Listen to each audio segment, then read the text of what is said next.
no, Disena TV Vlog. Ito po, bali nandito naman po ako ngayon sa may doon sa may lagpas po ng De La Rosa Station po, dito sa pag-update po. Ito po, bali nagbabakod na rin po dito na rin po. Ito po, mayroon din pong mga sticker po ng mga bahay din po malapit po dito sa may release po. May sticker din po para po doon sa mga maapektuhan po. At huwag niyo pong kalimutan i-follow niyo na po ang aking bago kong Facebook page, TikTok page, Instagram page, at i-subscribe niyo rin po ang aking YouTube channel po. At i-follow niyo na rin po ang aking Twitter account ko po. Ito po, bali galing po ako sa Ayala po. Ito, kakatapos ko lang po mag-collapse po. Tara po, let's go po!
bakod na po, nabakuran na rin po.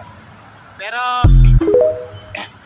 ito kaya po, itong building po kaya po ay maapektuhan kaya po yan. Basta pag wala pong sticker pong ano po dyan, talagang hindi po maapektuhan po. Tara po, balik na po tayo ngayon po. Ito po, bali nandito naman po ako ngayon sa may Hilpuyat Avenue po. Bali, basta pag wala pong sticker po ay sa mga kabahayan po ay talagang hindi po maapektuhan po. Pero itinuro ko po kanina po sa kamay ko po kanina po, yung building po maapektuhan kaya po yon. At huwag niyo pong kalimutan mag-comment po kayo at huwag niyo rin pong kalimutan please like, share, and subscribe po dito sa aking YouTube channel po. Thank you for watching. God bless to all po. Yung mga bago pa lang po kayo sa aking YouTube channel po, huwag niyo pong kalimutan pindutin po yung bell po